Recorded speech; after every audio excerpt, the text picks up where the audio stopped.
Hello BookTube. Do you remember back last year when I was super busy? Well, one of the things that I tried to do to keep my channel going was to pre-film some videos, usually tag videos, just so that I could keep things going here while I was sweating away at my computer doing far less interesting things. And this week, while clearing out some space on my hard drive, I found one that I hadn't actually posted yet. And of course, as Murphy's Law would have it, this was the one that I had kind of dated, because this was supposed to come out sometime in October, in time for Halloween, or building up towards it. So, apologies for the outdated video, but I kind of liked my answers, and I thought, you know what, instead of trying to film it again, I would just post it. You're going to get that. And then in other news, I know that I have a load of tag videos that I've been tagged in, and I will be getting to them very soon, hopefully this week, or if not, maybe a bit of pre-filming next week, so that I can maybe try and post tag videos on Wednesdays to keep things ticking over around here. Thank you so much for watching. Hello BookTube. So today I thought I would take part in the Superstitious Book Tag because it's coming up to Halloween, and although we don't celebrate that here, I thought I would just join in with a bit of the spooky fun. Anyway, so the first one says, Friday the 13th is an unlucky day. What book have you been unlucky to read? So I'm going to go with Kafka's The Trial. Now, the reason I think I was unlucky to read it is I was unlucky to read it at that age. I was 17 when I was prescribed this at university, and I was too young to actually put together what this was commenting on. I just was really frustrated with the lack of injustice that went on in this book, and it was only a couple of years ago that, well, while I was teaching the Crucible, and I had a kid who was absolutely hating it, and I was explaining to him the connections with the Crucible to McCarthyism and how you can still find things relevant in there today, that the penny dropped that if I were Jewish in the time of World War II, I probably would have related to Joseph K. a lot more. So this is a book that I would like to read again. As I said, this is going to become an ongoing trend on my channel. This is a book I need to reread again. But anyway, so I really should reread this one and see if I have a different opinion of it. Oddly enough, I've got a very funny story as to how I got this book. It was, as I said, prescribed for university, so the first thing I always did is I would go do the second-hand bookshop run and see if I could find books there. They didn't have it, so I went to the university suppliers. Now, my university isn't in my hometown. I went away to varsity, so the university suppliers here did not cater for my university, so it wasn't a surprise they didn't have this either. So I went to one of our main bookshops here, retail stores, and I spoke to the guy at the counter, and I said to him, yeah, I'm looking for Kafka's The Trial. And he said to me, you know, he's got a copy of it at home. It was a horrible book. He doesn't hate anybody enough to give it to them, but because I need it, he would give it to me for free. So I suppose I also went into reading this feeling jaded against or prejudiced against it. But yeah, he was quite a character. He had so many tattoos, he would have qualified for a starring role in Wicked the musical. Anyway, so that was the first one. The next one says, Rabbit's Feet Bring Good Luck. What new release has you hopping with excitement? So besides Brandon Sanderson, I thought I would mention something different. Now this one hasn't actually got a release date, and this is The Burning White by Brent Weeks. It's the 5th book in the Lightbringer series.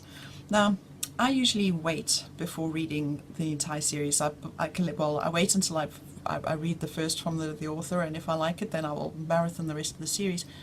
And I enjoy Brent Weeks, so I'd been collecting the series, and I don't know what happened, but I thought that book 4 was going to be the last one. So last year I marathoned book 1, 2 and 3 so that I'd be finished the week before book 4 was released, only to realize that I had misread that book 4 is no longer going to be the last one, that it was too big, and that weird, now I have to wait another 2 years for book 5.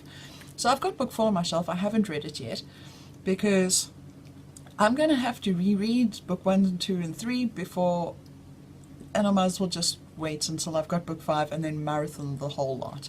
But yeah, looking forward to that one so that I can get that series done. The next question. A cricket in your house brings good luck. What book villain would you never want to find in your house?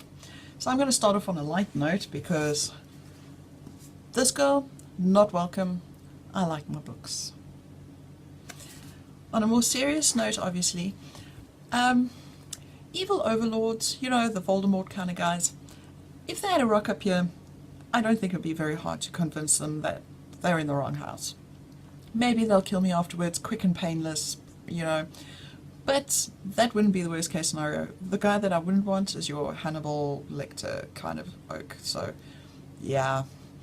I don't have any books by, well, any of the Hannibal books, but any serial killer kind of novel, I don't want those guys here, please.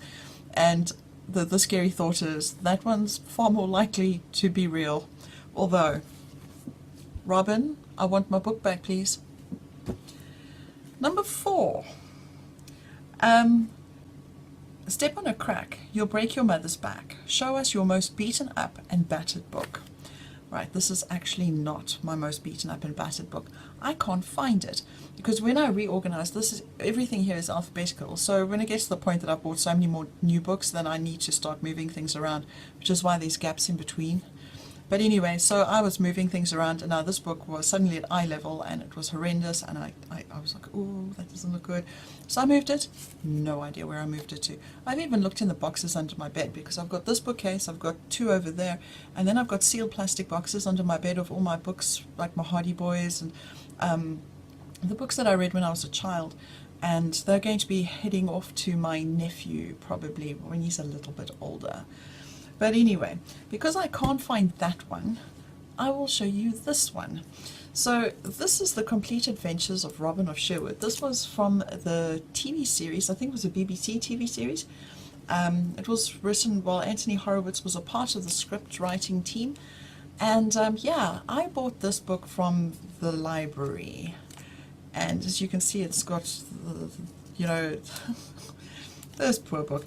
And then on top of it, it's got mercurochrome in it as well. But at least it's not blood, right? Yeah. But I can't bring myself to get rid of it because I look at this and I smell chlorine and coconut suntan lotion. That was what that holiday consisted of. Me laying in the sun, rereading this book, I think 2-3 times that holiday, by the pool in a friend's house. It was fabulous. So yeah, memories. It probably was this copy that I read to before it was abused and mutilated. But yeah, it's not my worst. I can't find it. I don't know what the hell I did with it because I don't get rid of books very easily. Anyway, that was number 4. Number 5 says garlic protects from vampires and evil spirits. What book are you too scared to read? So too scared to read implies that I haven't read it. I am not scared to read anything on my shelves.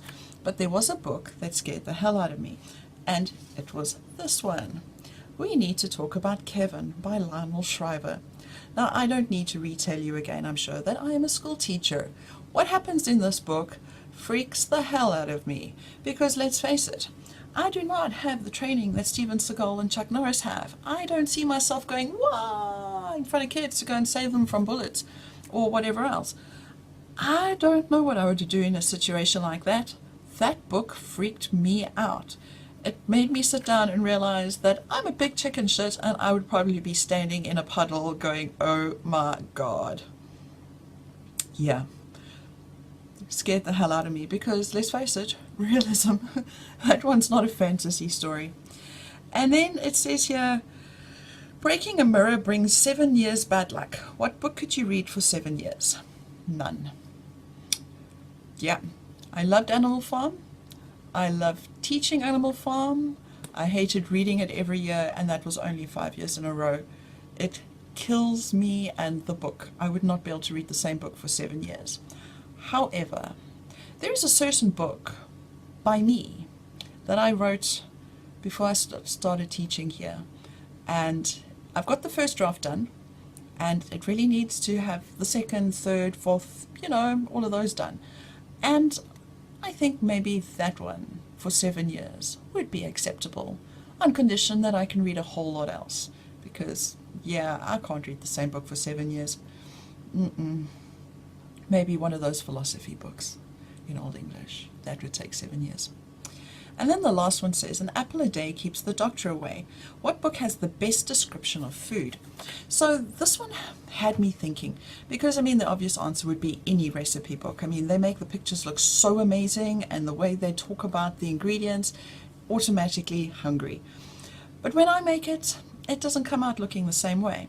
But then I was sitting thinking that, there was a book that I was reading earlier this year or last year, and they were forever eating in that, and I was forever feeling hungry. And yeah, but I can't remember which one it was. I went scrolling through my Goodreads things, and I can't find it. So I'm going to go with The Dinner by Herman Koch. Now this is a strange story. It's also really weird. It's also to do with kids and very realistic violence. And yeah, this whole conversation as this case is revealed is over dinner, and of course you get each course and dish described because people order different things, although the food is not what I remembered. The horror value of this is what I remembered. So we're going to go with The Dinner by Herman Koch. Very interesting read, by the way. I enjoyed this one. A bit twisted. So that was my Superstitious Book Tag. It was nice seeing you again. Bye.